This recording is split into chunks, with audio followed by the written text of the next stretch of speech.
సీతాకాంత్, రామలక్ష్మి వాళ్ళిద్దరూ కూడా వాళ్ళ రూమ్లో అలా మాట్లాడుకుంటూ ఉంటారు. ఇంతలో అక్కడికి సీతాకాంత్ పార్ట్నర్ వచ్చి చూస్తుంది. ఏంటి ఈ రామలక్ష్మి సీతకి దగ్గరవ్వాలని చూస్తుందా ఏంటా అని చెప్పి తనైతే తన మనసులో అనుకుంటూ ఉంటుంది. ఇక డోర్ని అయితే కొడుతూ ఉంటుంది. ఇక అది చూసి వాళ్ళిద్దరూ కూడా రా అని చెప్పి రామలక్ష్మి అంటూ ఉంటుంది. తను లోపలికి వచ్చాక సారీ, మీ ఇద్దరు ఏదో పర్సనల్గా మాట్లాడుకుంటున్నట్టుగా ఉన్నారు, నేను డిస్టర్బ్ చేశానా అని చెప్పి అంటూ ఉంటుంది. అది విని రామలక్ష్మి అయితే ఆఫీస్లో ఏం పర్సనల్స్ ఉంటాయి, ఆఫీస్ పనులుగా ఉంటాయి, దాని గురించే మాట్లాడుకుంటున్నాం, పర్వాలేదు ఏంటి చెప్పు అని చెప్పి రామలక్ష్మి అడుగుతూ ఉంటుంది.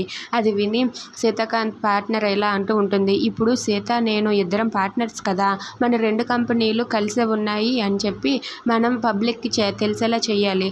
అది తెలిసేలా చేస్తేనే కదా ఇప్పుడు మనకి కూడా షేర్ మార్కెట్లో పెరుగుతుంది అని చెప్పి అంటూ ఉంటుంది. అది విని రామలక్ష్మి అయితే అవును నిజమే ఆ మాట కూడా అని చెప్పి అంటూ ఉంటుంది. అది విని సీత అయితే ఇదంతా ఎందుకు, ఇప్పుడు అవసరం లేదు అని చెప్పి సీత అంటూ ఉంటాడు. అంటే ఇప్పుడు నీతో కలిసి నేను తిరుగుతున్నానని చెప్పి అందరూ అనుకుంటారని చెప్పి సీత అంటూ ఉంటాడు. అది విని రామలక్ష్మి అయితే ఇలా అంటుంది. అలా ఎందుకండి అనుకుంటున్నారు, నేనే కదా చెప్తున్నాను, పర్వాలేదు ఇప్పుడు మీ రెండు కంపెనీలు కలిసి ఉన్నాయంటే మీకు కూడా స్టాక్ కొంచెం పెరుగుతుంది అని చెప్పి రామలక్ష్మి అయితే సీతతో అంటూ ఉంటుంది.